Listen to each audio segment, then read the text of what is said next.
Hey there, Brian Goulet of GouletPens.com here for the 61st episode of Goulet Q&A. It's been a couple of weeks, took off 1 week intentionally, 1 week not intentionally. I'll tell you the whole story there. So basically, the week between Christmas and New Year's, our preschool for our kids is closed. So we came up with this master plan to, we're gonna go up and see Rachel's parents. They live about 2 hours away from us. We are gonna see them for Christmas, drop our kids off, come back, work a few days, and then go back, pick up our kids at New Year's. It would work out great. Sure, everything would be wonderful. The grandparents would get to spend more time with the kids and it'd be great. We get to do our year-end physical inventory without the kids and all that kind of stuff, so that would be wonderful. Well, that didn't really work out because we made it up there, and then the whole Goulet family just got hit with the flu, and it was really rough. The kids got sick. Not everybody necessarily had the flu, but Rachel was really sick. I was fairly sick, but I was kind of hanging in there. The kids were sick. Rachel's parents were sick. It was just a mess, and Rachel's sister was supposed to come and help watch the kids, but she's pregnant right now, and so she didn't want to be around all these sick people, understandably. So it was just, we ended up having to work remotely as best we could. Our team was awesome. They held things down while we were gone doing year-end physical inventory, which for a retail business is kind of a big deal. And so that was really kind of crazy. We had, like 2 new people starting, well, 3 new people now starting. We got Mike, who's here. He's our media team manager, so he's going to be helping me out. You'll see him a little bit more. But he's kind of getting his bearings a little bit. We got Sam and Brandon in our fulfillment team in our warehouse helping pull your orders and pack them up. So, that's pretty exciting to have these new people here, but we weren't here, so it was kind of rough. We were all sick, and it was just a really sad sight. So we're doing much better now. So hopefully I won't be, I know I've been sick in a couple of previous Q&As, coughing a lot and stuff like that. So I'm doing much better now. So I don't think I'm going to be in that situation. I've got some cough drops over here. I may pop one of those here in a minute. But anyway, so that's kind of what we've been up to. It's been a little crazy. But we're also hiring some more folks right now. So we got 27 on our team right now. We're going to be at 30, maybe even more than that pretty soon. So still growing, still expanding. A lot of this expansion goes into, customer care. We're hiring some customer care. We're also hiring an inventory control analyst right now, somebody to help us, with our purchasing and stuff like that. So, check our website for any job openings and stuff. If you know anybody, got to be local to the Richmond area here in Virginia, but if you know anybody, what the heck, send them our way. So that's pretty exciting. Lots of growth, good stuff. We still got plans. We got big plans here at Goulet. We just launched our new website. We're tweaking that, doing some stuff, but we got a lot of exciting things in the works for 2015. We are by no means plateauing, so look for some cool stuff there. So that's kind of an update, catches you up to speed. Missed the last couple of weeks here, so been pretty busy. Obviously hiring a lot of people like this.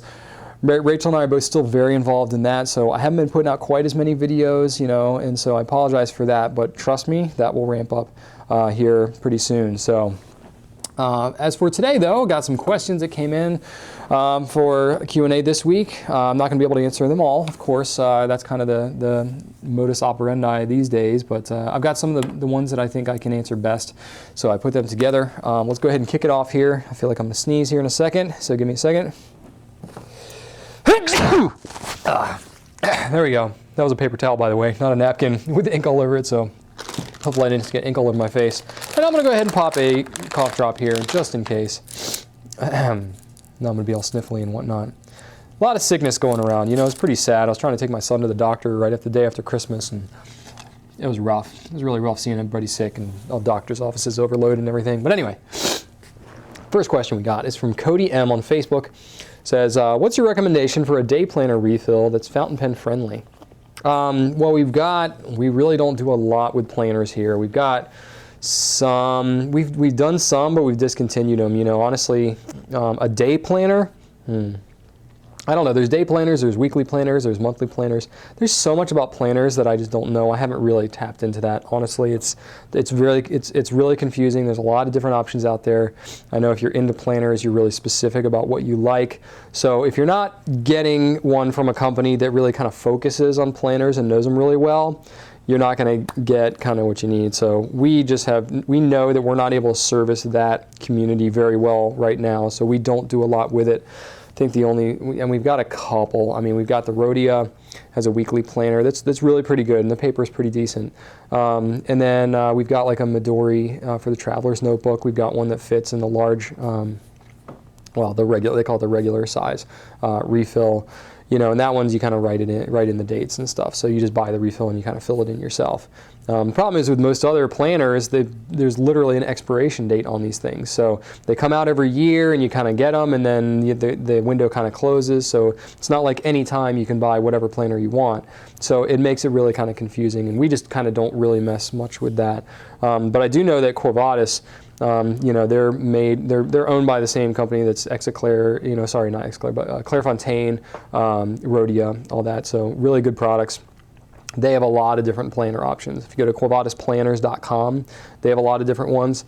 And then, let's see here, Filofax is another one that has a lot of different options. Filofax, there's a whole community of just people that are extremely enthusiastic about Filofax stuff. Definitely go check those out. I know I've heard good things about those being pretty fountain pen friendly. In general, though, when you're talking about planners, usually the paper is not going to be quite as fountain pen friendly as the equivalent paper might be in a regular notebook. That's kind of intentional because they want it to be faster drying, because they figure if you're writing in a planner, you open it up, write something down real quickly, and you close it. If you had like traditional Clairefontaine paper in a planner like that, you would get all kinds of imprinting on the other side, because it would take too long for the ink to dry before you close it back up.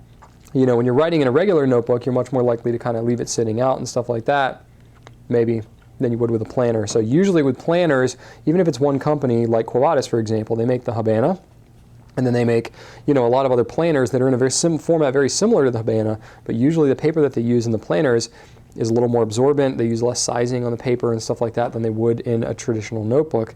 So that's why you usually have to experiment a little bit, and it's tough because the planners, it's not like you're going to buy one just to test the paper. So it's like you kind of got to see the reviews, which is why you really kind of need to find sources of people that are really into this stuff, because they can do it. There's all kinds of reviews and stuff, especially when you're looking at like Filofax stuff. There's a huge community out there, of people that are into it. There's a lot of reviews on YouTube and stuff, so you can kind of go around and check those out. But that's the best I can do, is kind of point you in the right direction there. I don't have like specific things necessarily that I have, but anyway, it's something. All right, it's Stephanie Pine, 87 on Twitter. As long as the bottle doesn't burst and the ink fully thaws, does freezing damage ink in any way? I can't really speak to every single ink that's out there. There may be some inks with some, properties that, some of the properties may be affected by freezing. I don't know. I can't think of anything specifically that I know that if it freezes, it is not the same ink anymore, or like it is harmed in some way. All the ink that I know that if it freezes, as long as it thaws back out, as long as it doesn't break the bottle and leak everywhere, that's pretty much the biggest, problem when you have when freezing. But as long as you are using the ink, just like normal, and the bottle doesn't break or anything, you can freeze it and then thaw it back out, and it's fine, and you can just keep on using it. So that's one thing. A lot of people get scared about buying ink in the wintertime because it might freeze, and the biggest fear of that is if it freezes in transit, bottle breaks, ruins everything else in the package. We try to combat that as much as possible here. We actually don't get that many breakages due to freezing in the wintertime. I mean, we do get some, but by percentage kind of all the ink that we're sending out, it's really not that much. It's really got to freeze pretty well, and most of the ink bottles usually do okay because they have kind of extra space in most of them for it to be a problem. Lamy is actually one of the tougher ones, just because that bottle shape tends to break a little bit more in the wintertime, especially up in Canada and some of the northern U.S. areas. But even still, by percentage, it's not that bad.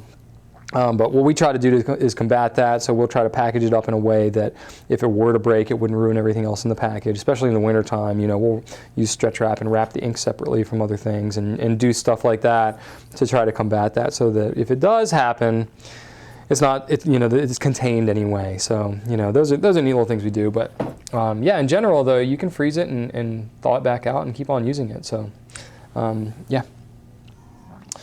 Kari S. on Facebook, as I fill my Lamy converter, it seems to have a lot of air bubbles in it. After a while, the ink settles, and I'm a bit shy of a filling. It doesn't fill up like it used to. I make sure the nib, etc. is submerged into the ink bottle before twisting the top of the converter to fill it. Is there anything else I can do, or should I look into purchasing a new converter? Don't buy a new converter, because that's not going to do anything for you. having the bubbling thing, you know, that's not uncommon, especially in the Lamy pens for some reason. It seems that's fairly common. It's worse with some inks than with others, you know, I've noticed that. I can't say specifically like which inks it tends to do that more with. There's just, you know, too many inks out there, and I know Bay State Blue is one that I know specifically tends to bubble up a lot in a Lamy pen, just for some reason. Something about it, I don't know why. But, you know, when you get those bubbles in there, you know, you're filling your converter, you get your bubbles in there, and then by the time it settles down, you know, you've lost a third or something like that. That's actually not unusual, okay? So even if you don't have bubbles, if you're filling a converter, it's not unusual to have an airspace in there. So it's not necessarily the bubbles that are causing that. It might be the bubbles that are deceiving you a little bit into thinking that it's completely full, and then by the time it settles down, it shows you where it's actually full. But the way that you help with that, bubbles or not, is you fill slowly and then you expel it back out, and then you fill it slowly again, expel it back out. Do that 2 or 3 times, and you'll get, you know, a pretty darn full filling in there. So even if you have air bubbles, do that trick. Fill it a couple of times, expel it back out, and the air bubbles will be greatly minimized. There might still be some in there up at the top, but it's going to be far less, and you won't have as much settling. And you know, the bubbles is just kind of it's a weird thing that just kind of happens, but it doesn't necessarily affect anything, except maybe just it's tricking you into thinking it's fuller than it really would be. But bubbles or not, that would be happening in your converter. So try that trick. Another thing, sorry, mentioning that, another thing that you could do with that is, you know, if you don't want to fill and refill, or if that's not really working for you, you can fill it up, expel just a little bit out, and then actually turn it upside down, outside of the bottle, and then expel some out of the pen. You know, the idea being the ink would kind of fall down in here, and then the air would be at the top, and then you'd twist the converter so that it would kind of push the extra air out.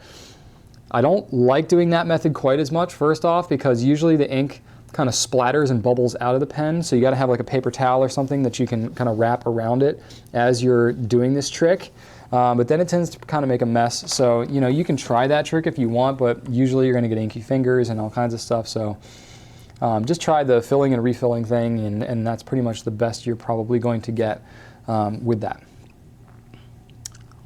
Okay. KUK on email said, I love my pilots, Metropolitan, Kakuno, and Prera, and want to jump to a gold nib. But there are a lot in a similar price range. Vanishing Point, E95S, Stargazer, Falcon, Custom 74. Which would you recommend as a first gold nib pen, and why? Oh boy, this was a great question. Really, really great question. So I like all these pens, honestly. They all write really well. Some of them are very different. The biggest differences between them is going to be just the body and the style and stuff like that. The Falcon is going to be the one that's the most different of all these. And then probably the E95S is going to be the most different. And then the Vanishing Point, Custom 74, and the Stargazer are all fairly similar. The nib sizes are a little different between those. But like the actual physical size of the nib, not just the tip, but like the physical size. Other than that, though, you know, there's aesthetic difference and stuff, but they're all going to write, the Vanishing Point, Stargazer, and Custom 74 are all going to write very similarly. The E95S is a little bit of a springier nib, and the Falcon is very springy, you know, soft. It's actually advertised as a soft nib. The E95S is not advertised as soft or anything like that, but it is very springy, so you know, that one, it's kind of a hybrid, like in between kind of thing. So which one is best as a first gold nib pen? I like them all. I would say probably the Falcon would be the worst first gold nib pen to get, unless you know specifically that you want to get a pen with softness, with that kind of flexibility to it. So a lot of people kind of see videos of people using the Falcon. They think, oh, if I just buy a Falcon, then I can, you know, write like that. Well, that's like saying, oh, if I buy a nice camera, I can be a great photographer. Well, maybe, but no, probably not. Or if I buy like nice golf clubs, I can be Tiger Woods. No, not necessarily. You got to practice with it. You got to really know the tool that you're using. It's a tool, that's all it is. So if you want to accomplish that kind of writing, then you buy that kind of tool and you practice with it, and you can eventually over time get there. If that's your goal, or say you've used like a Noodler's pen or some other kind of steel nib flex pen, and you want to go up to a Falcon, that would be a good option for your first gold nib pen. But generally speaking, that's not most people's situation. A lot of people, you know, think if I get a Falcon, I'll all of a sudden be able to write Spencerian. You know, it's not really. That's kind of a false expectation for yourself. So unless you really know what you're getting into with the Falcon, I would say don't include that one in the bunch in your first gold nib pen. Just as a gold nib pen, it's not really that's not really what you're getting with that thing. So from the rest of them, Vanishing Point, E95S, Stargazer, Custom 74, I mean, obviously I have an affinity to the Custom 74. Love that pen. That was actually my first gold nib pen, and I've had a great experience with it. I've enjoyed it for many years. So I really, can't knock that pen at all. So that would be a good choice to look at for sure.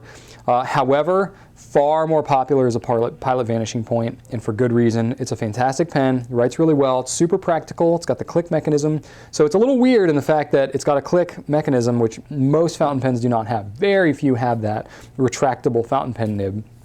But it's super practical, and the pen just writes really well. And even though, because it's retractable and it's got the clip on the grip side of the pen, which can be a little weird, can take a little getting used to, really a lot of people get used to it pretty quickly, and we don't have that many people that have difficulty with that pen as you might think, being that it's kind of such a different pen than everything else. So it's an extremely popular pen. I would say if you went with the Vanishing Point as your first gold nib pen, you would not be remiss, you would not regret it. So that would probably be the one that I would point you to, unless you have kind of a specific reason why you might be more interested in some of these other ones, like the E95S. If you really want a super light pen, that one is very light, so it might work better for you. It's also got kind of an inlaid nib, so if you like that style or something, there's a lot of other reasons it could be, but just in general, from the question you've asked, I would say the Vanishing Point would have to be my pick as the best first gold nib pilot pen that you recommended, or that you asked about here.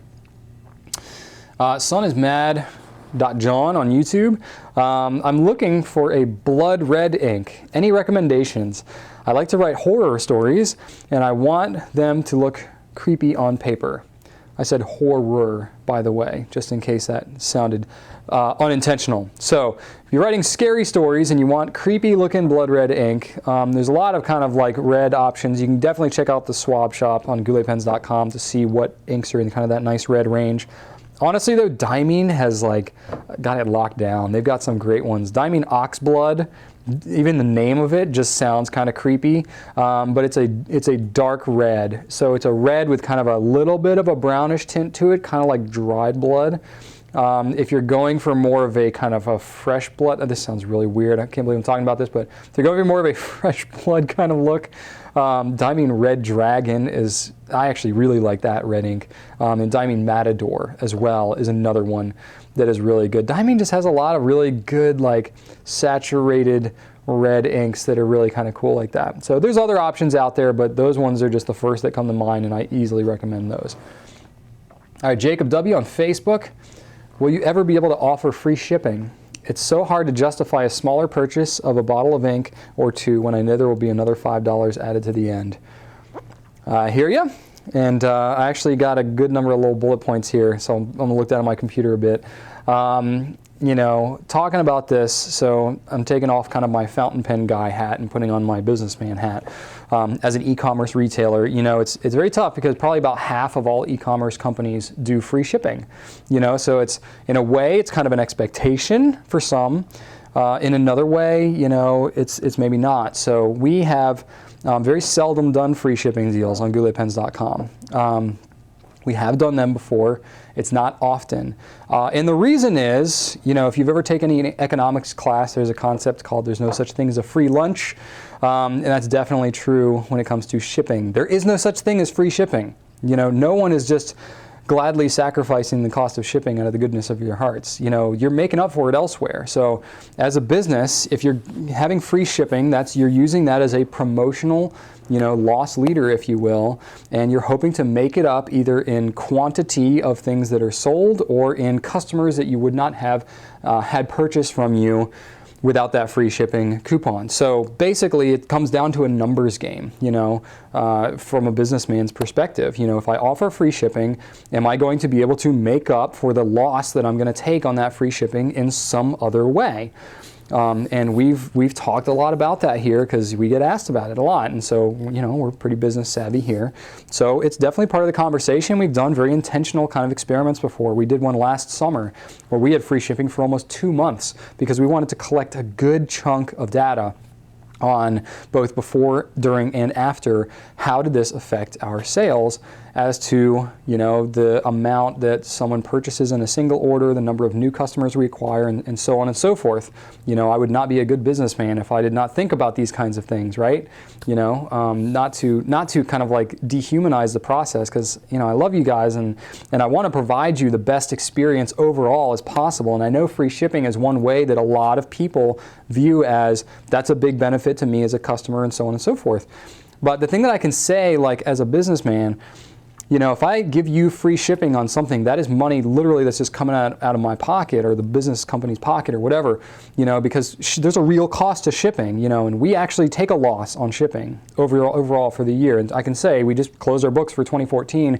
We took a loss on shipping, not even counting the people that we pay, you know, our fulfillment team that we pay to pack up all your orders and the processing and all that stuff. I'm literally just talking the cost of packing materials and postage.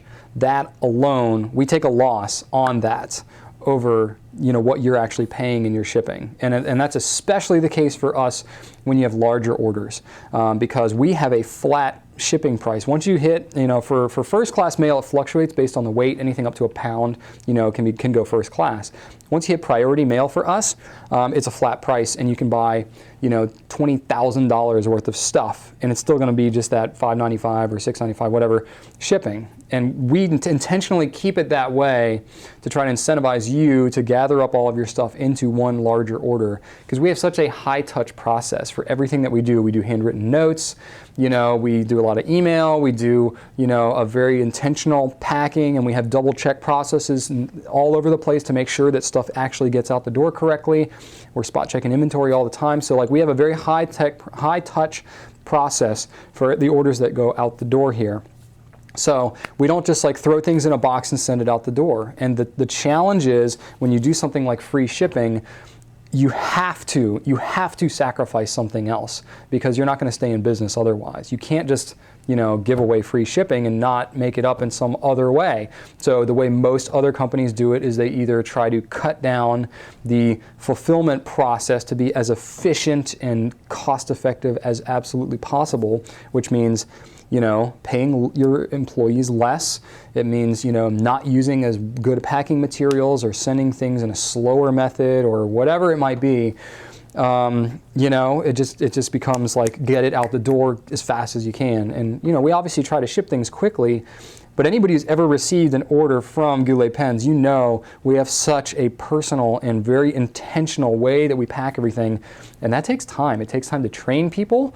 We have to hire people that really care about what they do, and, you know, when we have turnover, it really hurts a lot, so we try to pay our people really well, you know, and so doing all that stuff, you know, it costs money, and so you can't take a loss and still get the same service and quality that you normally would. So, you know, anybody who's done business stuff, they usually say like there's 3 areas of a business. There's service, quality, and price, and you can pick 2 out of the 3 that you want to focus on. You can have, you know, great quality and a low price, but usually the service is going to sacrifice, or you can have, you know, great service and great price, but the quality might suffer. So, you know, it's usually you can only get 2 out of the 3. Now we try to do all 3. We are pretty competitive with our pricing, and even with the shipping, we try to be really competitive. But, you know, usually what we found is the companies that are discounting on shipping, you know, there's some reason why, and you can usually tell if you read enough about what's going on that there's some other thing that you're giving up in order to get that. And not to say that it's good or bad or anything. That's just how we choose to do things. We do not want to sacrifice on quality or on service. So we do everything that we can on price, but price for us is the thing that we are more willing to have a little bit higher price so that we don't sacrifice the other 2. So that's kind of what it all boils down to here for Goulet. So, you know, and when we did that experiment last summer with doing the free shipping thing, we really did a lot, and, you know, we lost tons on that. It did not make up in other ways. So, you know, I completely understand what you're saying, and I would say if you need to buy 1 or 2 bottles of ink and some other retailer is willing to ship you 1 or 2 bottles of ink with free shipping, you should buy from them, you know, because for one, they probably won't be around or be doing that much longer, or it might be a sale or promotion somewhere, and those things are going to pop up here and there. It's going to be really hard for someone to run a really well-run, long-established business and have everything you want and always be the cheapest. You know, they say that the danger with a race to the bottom when you're talking about price is that you just might win. You know, it's like, you know, love makes the world go round, but money greases the axles, right? So I'm not just some like profiteering businessman. You know, there's a lot that I try to do, and there's real costs involved with operating a business. So, you know, for me, the whole shipping thing, that's a very strategic thing that we have chosen to do. We charge for shipping like we do because we have such a high touch, such an involved process. We have a very high level of service involved with what we do. So for us, that shipping cost disincentivizes your 1 and 2 bottle orders of ink and things where it's just really small orders, because we do handwritten notes and all this packing and stuff that takes real time, which has a real cost to it. So I completely understand if it makes more sense for you to purchase smaller things from other companies. I really do, and I do not fault you for that at all. We try to be the best at what we can do, but we know we're not going to be everything for everybody, and we're not going to try to be that. So we do try to be the best at what we focus on, though. So I hope that helps to clear something up for you. I completely understand if it's a difference of philosophy than maybe you believe, or if the way that we do that, if you're like, well, forget it, I'm not going to buy from you. I completely understand. You know, that's why companies like Amazon exist. That's why Amazon is definitely has that, you know, free shipping, Amazon Prime kind of approach, and I totally get that. But you know, if you call them up on the phone, they're not going to be able to tell you, you know, how much saturation is in one ink or the other. You know. So that's some of the sacrifice there. They don't know the products inside and out as well as we do. So it's just a trade-off, you know. So if you already know what you want and you don't need that, like, go ahead and support them. And if we're better for you, support us. It's, you know, it's okay. It's okay. So hopefully that clears you up a little bit. If you got any more questions about that, you know, leave it in the comments and I'll try and answer, follow up that on as best you can. But I feel like I covered it fairly well. Hopefully I covered everything in the right way there, but I really have the best of intentions, you know, and I don't fault anybody for ever asking us for free shipping and discounts and stuff like that. It's just not a way that we really try to operate our business very much. We try to add value in other ways as opposed to discount price. That's really what it all boils down to. Next question, Jimmy Lambert on YouTube said, hey Brian, I was looking at the Lamy Studio in Wild Reuben. It's a limited edition, but I was confused. Technically it's a special edition, but you know, that's okay. You asked limited edition, but I was confused on how limited it is. Do you know how long they're being produced for, or how many copies they're producing? Okay, so I can talk about Lamy a little bit. So the way that they do things, this Wild Reuben pen, it's technically like a special edition, okay? Usually, there's no firm rules on any of this, but usually a limited edition refers to something being numbered, and it is truly limited to a quantity of X. You know, if there's only going to be 100 pens made, they say it's going to be 100 pens made. Usually they'll number it in some way, and it's called a limited edition. What's often called in this type of situation, like with these Lamy pens, is it's called a special edition or a seasonal edition. Like we have our premiere that we bring out every quarter, every season, so we call it a seasonal edition. It could also be called a special edition. So basically a special edition is a special pen that's going to be around for a while and then it's going to go away. It's not necessarily limited to any certain number. So what happens with Lamy is, you know, they will have their pens, they'll make them in a batch of some size. I'm not always privy to what size that is, or I might be given a very general term as to what that is when it comes time to kind of purchase our initial shipment. We might know, you know, about how many pens there could be, and they try to estimate about how long the pen will last. It's hard to say. Other times Lamy's done a pen, it's been pretty successful, and it would normally sell out quicker than they would kind of intend, so they might run a second batch and do another shipment and it lasts longer. That kind of depends on the popularity of the pen. So all of these things kind of cloud my ability to say this is how long the pen will be around, or this is how many will be made.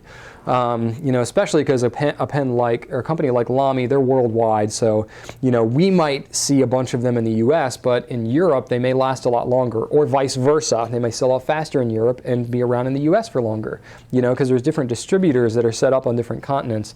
So Lamy in Germany will make them and then distribute them as best they can predict who will be able to sell them in which parts of the world.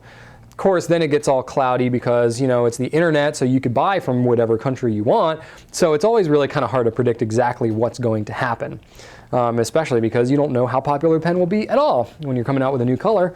So the Wild Reuben, you know, has been, you know, fairly popular. I would not expect that it would run out soon. It just came out like November of last year. And the last time they had a special edition studio was the Royal Red, which was 2 years prior. And so that pen was around for, you know, about a year and a half, almost 2 years. So it was around for a little bit. It was popular, but I don't know if they made a larger batch or if they'd made multiple batches or what, but that pen was around for a little while. Usually the Lamy special edition pens, because they come out with special Safaris and All-Stars and Studios, usually they're around for about a year. That's kind of a general thing, but that would be a pretty safe estimation. If you absolutely know that you want the Wild Reuben and you know, would hate yourself if you missed out on that pen, I would say it wouldn't hurt to go ahead and buy it sooner than later. You know, just in general, because that, you know, there's nothing worse, and especially the Lamy special pens, you know, once they're gone, they immediately like double and triple in price on eBay from everybody that's reselling them. I imagine there's a lot of speculators out there who actually buy these pens with the intention of holding onto them for a year so that they can put them on eBay and make a profit on them. I don't do anything like that, but that certainly happens a lot. You can look at old seasonal special or old special colors and limited colors they've done and see how some of the prices of these things. You've got Safaris that are going for $200 and $300. It's crazy because people want to complete the collection, right? You know, the Wild Reuben, I would say, is going to be around for probably another 8 or 9 months easily. The thing that's confusing about this pen, though, is I haven't recalled them ever doing a special pen that comes in both a steel and a gold nib. Now what that means is they're making a bunch of these pens, but to further cloud the predictability of how they're going to sell, you now have 2 different versions of the pen. One that's in a gift box with a gold nib, the other one is just the steel nib. So it's hard to say how long each of these pens is going to last. It could be the 14Ks sell out way fast and the steel nibs are around for a while, or vice versa. It's really hard to say. Then you got nib sizes too, so it could be the gold nibs are around for a while except the extra fine is gone like next week and it never comes back. You know, it's hard to say. So if you're interested in it, I would maybe kind of put that near the top of your list for the next pen you'd like to get. But I would be surprised if any of them really were gone in the next 3-4 months. That's my best guess, but don't hold me to that, please. Liam B on Facebook. Are aerometric converters, such as the Con 20 and the Pilot's E95S, more difficult to clean than piston converters? So the Con 20 is one version of it. This is the converter that comes in the Pilot Metropolitan. So aerometric basically just means it's a squeeze filling kind of with a bladder, right? As opposed to a twist, converter like this. So it's 2 different ways of filling. It's the same concept. You have a cavity, you're putting ink into the cavity. That's the idea. But the difference is with these aerometric ones, it's got a bladder inside of it, and you squeeze it, and that squeezing motion, when you release it, creates a negative vacuum there, or would that be a positive vacuum? I don't know. A negative pressure, so it creates a vacuum, and then the ink goes up into the bladder. So what that means, though, is when it comes time to clean it out, when you're cleaning it, it makes it hard to really flush in and out. So when you're actually filling it in the pen, it's a little more difficult to flush with this type of converter as opposed to a twist one, especially because these converters, you can't see inside of them to know how clean they are. These clear converters, you can see like, oh yeah, there's still ink in there, I need to keep going. These ones, it's a lot harder. However, I will say that one of the greatest tricks that I've ever discovered with fountain pens is using a bulb syringe thing to flush out your pen. So what that means is when you have a pen like I've got a Pilot Falcon right here. So when you are in a situation where you need to clean this thing out, here's a twist converter that I have, but say I have the aerometric. So you got it on here. So when you go to, whoop, got a little water. So when you go to flush this thing out, if you're squeezing and squeezing and squeezing, water's coming back and forth, but it's going to take a while to really get this thing clean. So what you do is you take the converter off, And you can run a little bit of water in here, put your thumb over it, and just shake it like crazy. And then refill it and do that a couple of times. And then this thing is like very clean. Another cool thing about this is you can take a Q-tip and kind of get in there, you know, and physically like clean it out. You can't really do that with these types of converters, but the Pilot Aerometrics anyway, you can definitely do that. So that's kind of cool. And then you use a bulb syringe like this. If you're specifically talking about a Pilot pen, this is my joke bulb syringe that I used for an April Fool's video a while ago about bulb filling. Oh gosh, got the nib housing stuck from my Edison nib in here. All right, give me a second. I clearly did not like plan this out ahead of time before I shot the video. Okay, give me 1 second. It's coming. I pulled the nib and feed out of the housing, but the housing is still stuck in the bulb syringe. There we go, okay. So this is just a normal like bulb syringe. You can get these at a drugstore. We have them at gouletpens.com. Greatest tool ever to clean a fountain pen. Normally it comes with a tip that's much longer, but for pens like these Pilot ones that have kind of this weird thing in here that you can't, you know, get a regular bulb syringe to fit on there, you just cut the tip like that and then you fit it over top. This one is not cut quite enough, but you'll get the concept that you can actually fit the nib unit inside.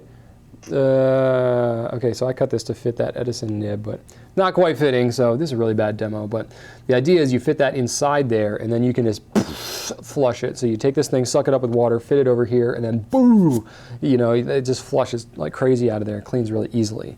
So did that answer your question? Yeah, it did, I think. I'll fix all this stuff later. All right. Robert R. on Facebook, would you consider doing a lay-by, what we call in Australia, also known as layaway, system for more expensive products where you put a deposit down and pay for the products in full over a few weeks or months before receiving the product? So we've been asked about layaways before. I think most retailers in general have kind of gotten away from layaways. I think because of the widespread availability of credit and credit cards and stuff, it just makes it so that that really isn't necessary as much like it used to be back when I was a kid. I remember that being a lot more common. But even still, me personally, I view layaway as kind of a form of debt. And honestly, I'm not much in wanting to be in the business of the collections agency. So I really have very little interest in supporting any type of layaway program.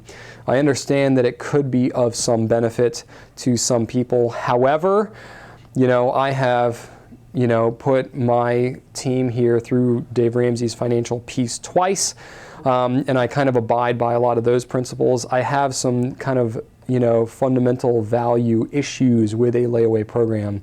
I think that it would be more responsible for you as an individual to save that money and then make a purchase when you feel that it is comfortable for you within your own budget to do so. I am much less excited as a retailer to be responsible for doing your budgeting for you. And I understand, I don't mean to insult anybody by that, I really don't. If you use layaway, by all means, you know, it's you know, you're an adult, you're human, you can do whatever you want. I just don't personally really want to be involved in that. So, you know, that's kind of where I stand with that. I think it'd be better for you to kind of save up your money and then purchase a pen when you have the money in full to do so. That's just kind of where I stand. So, you know, the only benefit that I could really see to doing a layaway would be if you don't have the money, but you want to get a pen that you know is not going to be available. And that would be a reason, but to me, that's kind of like debt. That's like buying something before you can afford it. And just as a you know, retailer, businessman, whatever, it kind of conflicts with my values. We run a no debt company here, so you know, we always make sure that we have the money before we purchase any of our inventory. So it would be a conflict of my values to support a program like that that would conflict with the way that I operate my business. So hopefully that doesn't offend anybody too deeply. It's purely just an individual kind of preference thing, but that at least gives you an explanation as to kind of where I stand with that.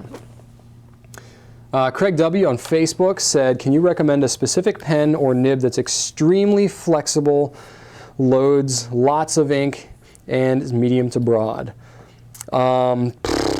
Okay, well, extremely flexible, you know, that is a very subjective term. I would say nothing, just because an expectation for something that would be extremely flexible, I just don't even want to commit to anything there. There's definitely pens that I feel are extremely flexible. However, other people have very differing opinions on what flexible means. So I'm just going to go ahead and say nothing. But take away that word extremely, and I would feel much more comfortable. Okay, so if you want something that is flexible, that holds a good amount of ink, and is medium to broad, the first thing that comes to mind is the Noodler's Neponset. Now that really is pretty broad. It's more of a stub, honestly. It's a music nib. It's really like a stub nib. It's quite broad. So I don't know if that quite fits in there, but it holds a decent volume of ink. If you remove the piston, you can eyedropper fill that thing, and then it holds a ton of ink. So that definitely fits that qualification. It is flexible for sure. However, it might be actually too broad for what you're looking for. So just do some research on that. Honestly, the Noodler's Ahab or Conrad, you know, those hold a decent volume of ink. The Ahab, you can remove the piston just like you can on the Neponset, and that thing holds a ton, like close to 6 milliliters of ink. It's insane. That is definitely there. The only one with that is it's not quite a medium or broad nib. It's called a fine medium nib, so it's a little on the finer side. However, it does write really wet, so it's going to write more like a medium or even broad nib, depending on the type of paper and your writing pressure and so on. The nice thing about those is they're very inexpensive, so you could get one, try it out. If you don't like it, it's not a huge loss. You know, the Neponset's a little more of an investment. The other pens I'm going to mention are much more of an investment. The Pilot Custom 912 has some soft nib options on it. It's got the FA, you know, Falcon nib on it, which is different than the Pilot Falcon, so let me put that out there. I would not recommend the Pilot Falcon because it does not qualify, I believe, for your loads of ink part of your question.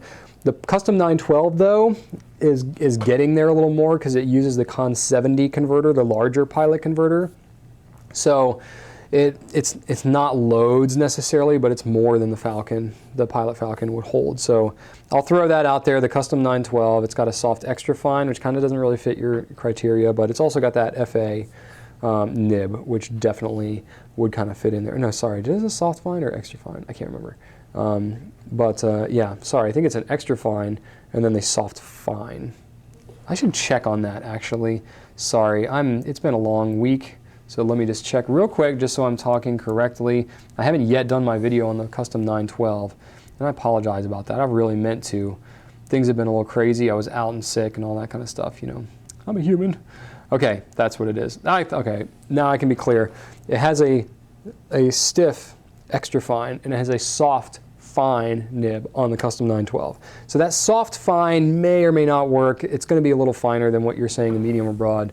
That FA nib might be a little more what you're looking at. They have a music nib on that one too, but it's not flexible. So that one's going to write wider like the Neponset, but it's not going to be as wet, not going to be quite as broad. Or sorry, it's not going to be as flexible. The other thing is that comes to mind is the Omas Ogiva Alba. Now that's a $495 pen, so it's certainly more of a commitment, but you can literally get exactly what you want. They have a soft medium nib and I think a soft broad, I think. Both of those are available by special order. So it's a more expensive pen, it's by special order, so it's going to take probably 2 months to come in, but you could get exactly what you want if you know you like that pen. So it's an option, I'm just throwing it out there. Okay. Next question. Owen B, how am I doing on time? I'm hanging in there. Okay. 4 minutes, I think. Okay, sorry, I have a time marker on my camera because I'm still using the battery and it's dying. So I think I can fit one more question in here. Okay, I'm new to fountain pens and enjoying the medium, sorry, Owen B said in an email, I'm new to fountain pens and enjoying the medium nib Pilot Metropolitan I bought from you guys, but now I'm also interested in trying flex and italic nibs. For someone on a budget, would you recommend buying 2 cheaper pens, one italic and one flex? Or would I be better served by buying a pen that costs a little more and has replaceable nibs than buying italic and flex nibs for it? Is there even moderately priced pen that offers that? Okay, Owen, you got some options here. You already have the Metropolitan, so one thing you could do if you like that pen and you want a italic nib for that, or a stub nib as they're often called, the Pilot Plumix is $9. and it's got a stub nib that'll swap out onto your Metropolitan. So that is kind of cool. So pretty inexpensive route to go there to get an experience with a stub nib. Of course, you can leave it on the Plumix and you can just use it there, but you can swap that in between the Metropolitan. So that's kind of neat. So that would be kind of fitting into that swappable option there. They don't have any kind of flex nib option though for that. Really, the only affordable flex nib option you're going to have would be a Noodler's pen. So you can get the Nib Creeper for $14, or the Conrad or Ahab starts at $20. If you get the ebonite or acrylic version, they're more, but you can get them for $14 to $20 for that pen. Really not a bad deal. If you wanted to kind of scrap the Pilot and just kind of leave it as it is and start over, probably the cheapest and what I think the best, most versatile option to experience these things. Maybe it's not the ultimate experience for everybody. You know, you may prefer a much more expensive flex or italic option down the road, but a great intro into these types of things would be to get either a Noodler's Ahab or Conrad. It's a $20 investment, but it takes a number 6 size nib, and lo and behold, at Goulet, we sell number 6 size nibs in a 1.1 or 1.5 millimeter stub. So you can get a Goulet stub nib and put it on your Ahab or Conrad. So if you wanted to have the swappable nib option for a total investment of $35, you can have a flexible nib on your Ahab or Conrad, and you can swap it out with a 1.1 or a 1.5 millimeter stub. That is a pretty great option. A lot of people love to do that, really, and it's, you know, they're good nibs. They work really well in those pens. That's actually really kind of why we designed those nibs, was for use on the Ahab and Conrad. So fits into several other different types of pens, but that's really kind of the bread and butter there. So that would be a great option that I would strongly encourage you to do. And I would push you towards the 1.1 millimeter stub as well. The 1.5 is a little broad for most people's tastes. So, you know, some people like that if they like to write really big or want to use it for a specific purpose, like addressing envelopes maybe, or something like that where you are writing much bigger. Just typical kind of everyday writing though, you're going to want that 1.1, I think. So that should point you in the right direction there, Owen.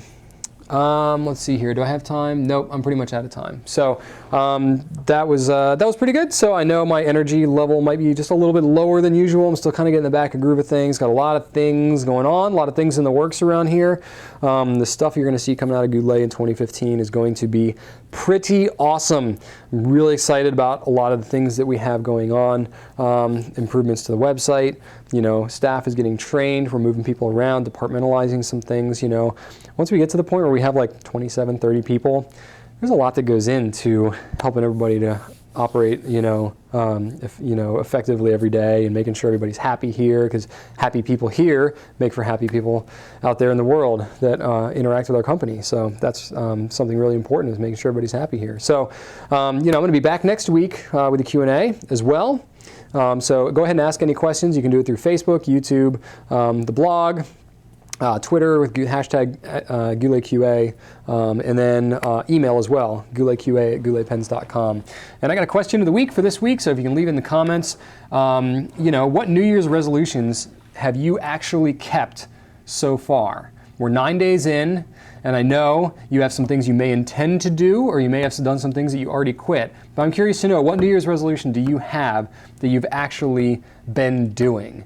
And the one for me would be, I was kind of prompted and it felt moved to read the entire Bible cover to cover. And so I am doing that. I just finished Genesis last night, and it is pretty crazy, I have to say. It's like a soap opera listening to that. I'm doing it in audiobook form because I have young kids, and sitting down with a paper book is tough for me sometimes. So I'm doing it in audio form. Hopefully a lot of you review that as legit, but for me, it's a way that works really well. So I'm kind of excited about that. So I've been able to keep up with it so far. I got a long ways to go though, so we'll see. So it should be kind of interesting. So I'm curious to know though, what resolutions do you have that you've actually been doing? And maybe if you've already given up, maybe it'll help to recommit, and that would be also cool to hear. So let me know in the comments. Hope you have a great rest of the week. Hope you have a great start to your 2015. I'm excited to see what you have going on in 2015. So that's all for this week, and right on.